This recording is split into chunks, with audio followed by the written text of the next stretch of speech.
Bienvenidos una vez más a su programa Respuestas Evangélicas. Dios les bendiga. Bienvenidos una vez más a su programa Respuestas Evangélicas. El día de hoy hablaremos acerca del canon del Antiguo Testamento y las diferencias entre la Biblia católica y las que usamos los evangélicos y los judíos. La Iglesia Católica, junto con sus apologetas, se han encargado de atacar a los evangélicos. Nos atacan por usar una Biblia mutilada. Pero el día de hoy ofreceremos evidencias que demuestran lo equivocados y poco instruidos que están los fieles católicos respecto al canon del Antiguo Testamento. La primera objeción que siempre ponen sobre la mesa estos apologetas católicos es el llamado Concilio de Jamnia, argumentando que este concilio fue anticristiano y que durante dicho concilio a Jesús se le calificó como un bastardo, y que las razones de los judíos para quitar dichos libros habían sido que eran libros que respaldaban la doctrina cristiana. ¿Cómo podemos refutar estos argumentos? Primero debemos dejar en claro que el Concilio de Jamnia no existió, sino que es una mera teoría no comprobada y ampliamente refutada en nuestros días. Por tal motivo, al estar en duda su existencia, lo válido sería hacerlo a un lado y no tomarlo en cuenta. Además, si la intención de los judíos era rechazar cualquier escritura que respaldara la doctrina cristiana, en dado caso el primer libro que hubieran quitado del canon hubiera sido el libro de Isaías, que es un libro mesiánico por excelencia, como lo podemos leer en Isaías 53. Todo judío que se ha vuelto cristiano ha sido gracias a Isaías 53. Ningún libro de los que fue rechazado es más mesiánico, más cristocéntrico que el libro de Isaías. Ahora bien, si el concilio de Jamnia del primer siglo nunca existió, entonces, ¿cuál sería nuestra fuente primaria de la historia para hablar del canon judío para el pueblo judío del primer siglo? Para responder a esta interrogante, traeremos al estrado a dos testigos. El primero será Flavio Josefo, y el segundo testigo será nada más y nada menos que nuestro Señor Jesucristo. El historiador Flavio Josefo es un referente universal para hablar del pueblo judío para cualquier estudiante de la historia. El historiador judío Josefo escribió sobre un canon utilizado por los judíos en el siglo I en su obra Contra Apión, libro 1, párrafo 8, y dice lo siguiente: porque no tenemos decenas de miles de libros discordantes y en conflicto entre sí, como los griegos, sino solo 22, conteniendo los registros de todos los tiempos, los cuales han sido justamente considerados como divinos, y de ellos 5 pertenecen a Moisés, que contienen sus leyes y las tradiciones del origen de la humanidad hasta su muerte. Este intervalo de tiempo es poco más o menos que de 3000 años. Pero en cuanto al tiempo de la muerte de Moisés hasta el reinado de Artajerjes, rey de Persia, que reinó después de Jerjes, los profetas que siguieron a Moisés compilaron sobre lo que se hizo en sus tiempos en 13 libros.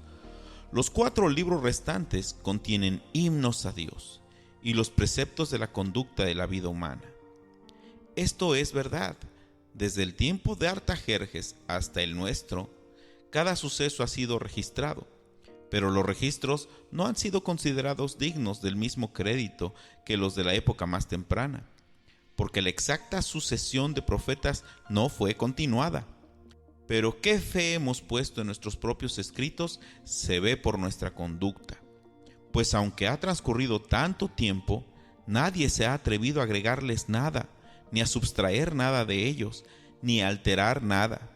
Pero para todos los judíos es natural de inmediato y desde su mismo nacimiento estimar a estos libros que contienen doctrinas divinas y persistir en ellas, y si la ocasión fuera, voluntariamente morir por ellas.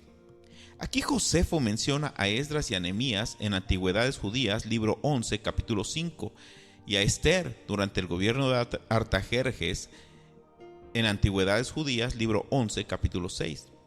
El canon está hasta el reinado de Artajerjes, tal como Josefo vuelve a mencionar en Contra Apión. Asimismo, en la misma obra, Josefo menciona el motivo por el cual la historia escrita desde Artajerjes no forma parte del canon. Dejaré el link en la descripción. Este testimonio nos demuestra que para el siglo I ya era historia irrefutable que el canon judío no contenía los libros deuterocanónicos o también llamados libros apócrifos, pues el historiador cita al rey Artajerjes, quien murió en el año 424 a.C. Esto es fácil de comprobar actualmente en los anales de la historia, y Flavio Josefo dice abiertamente: desde el tiempo de Artajerjes hasta el nuestro propio, cada suceso ha sido registrado, pero los registros no han sido considerados dignos del mismo crédito que de los de la época más temprana, porque la exacta sucesión de profetas no fue continuada. Pero qué fe hemos puesto en nuestros propios escritos se ve por nuestra conducta, pues aunque ha transcurrido tanto tiempo, nadie se ha atrevido a agregarles nada, ni a sustraer nada de ellos, ni a alterar nada. Aquí habla claramente Josefo que hay otros registros que no fueron considerados dignos. Entre estos se encuentran los libros apócrifos o deuterocanónicos, pues surgen después del reinado de Artajerjes, como lo dice aquí mismo. Aun cuando los cristianos tienen el mismo canon del Antiguo Testamento, el número de libros difiere. ¿Pero por qué difiere?